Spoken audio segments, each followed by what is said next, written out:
the horrifying tale of the Countess who kept her youth with virgin's blood, gifted with a beauty said to topple kingdoms and an intelligence that left courtiers speechless. Elizabeth's cruelty knew no bounds.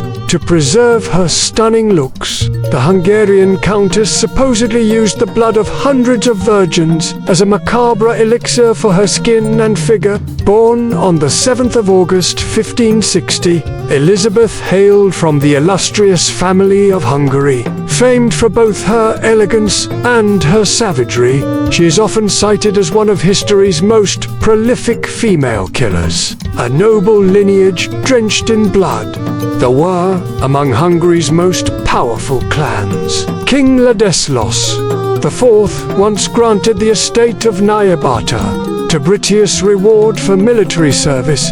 Elizabeth's uncle ruled Poland as King Stephen. Her parents were Baron George and Baroness Anna. Legend says that when young Elizabeth suffered severe headaches, servants slit open a live pigeon and laid the still-beating body on her forehead. It was her first intimate encounter with fresh blood, a sight that thrilled her. As she grew older, Elizabeth began teasing maidservants by biting their arms until they screamed. These sadistic games became routine. Terrified servants endured them in silence, powerless to resist. With age, Elizabeth's intelligence, beauty, and vicious imagination only intensified, inspiring ever more grotesque tortures. The most beautiful woman in Europe. Elizabeth's striking features, sharp wit, and mastery of Latin, Greek, and German earned her admiration across the continent. Nobles called her the fairest maiden in Europe. Countless aristocratic suitors pursued her, unaware of her lurking brutality. Engaged at 11 and married at 15, Elizabeth wed Count Florens. The couple moved into Szeged Castle. Perched high in the Transylvanian mountains, its isolation would later conceal untold horrors. Marriage, mourning, and monstrous diversions. Elizabeth is believed to have borne 5 children, daughter Anna, Ursula, and who died days after birth, and sons Paul and in 1604, Florens died, whether from war wounds or a prostitute's knife remains uncertain. A seasoned soldier, Florens spent long stretches at the front, leaving his bored, lonely wife to seek entertainment beyond affairs with both men and women. Elizabeth's greatest pleasure was inflicting pain, especially when fresh blood flowed. Atrocities beyond imagination, inventive in cruelty, Elizabeth flogged, sliced, and tore flesh with iron tongs, relishing each scream.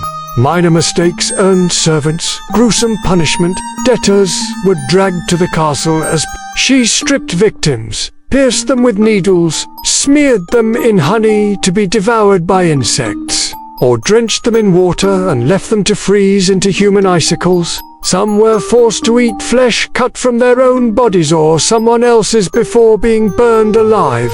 Sexual assault, starvation, and slow torture were routine.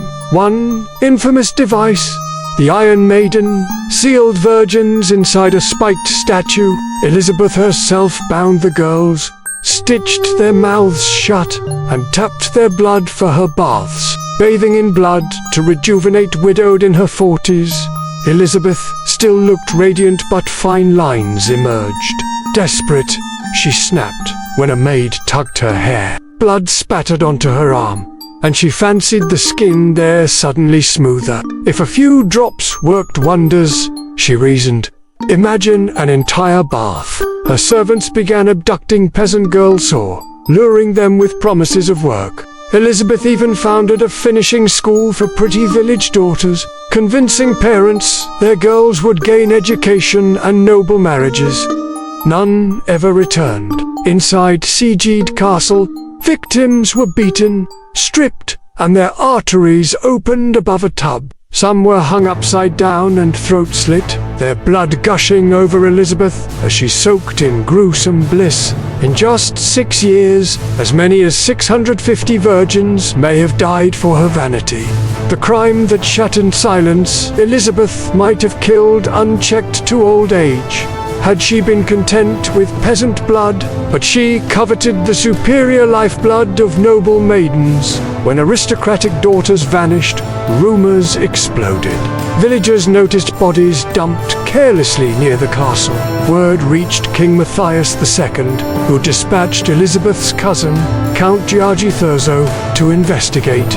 On the night of the 30th of December, 1610, Thurzo burst into CG2, a nightmare. One girl dead and drained, another mutilated but alive, others strung up awaiting torture. In the dungeons lay starved prisoners and heaps of corpses, judgment and a living tomb. At the ensuing trial, 3 accomplices were tortured to death. But Elizabeth Ann, exalted noble, escaped execution. Instead, she was condemned to lifelong confinement in her own fortress, a windowless chamber bricked up on all sides save a slot for food. 4 years later, guards found the untouched meal and, peering through the slit, saw the blood Countess, aged 54, slumped lifeless on the floor. Not once, they say, had she expressed regret. Elizabeth's thirst for blood helped forge the modern vampire mythos. She endures as a chilling emblem of medieval Everland, a reminder that power can cloak monstrous deeds in eerie silence.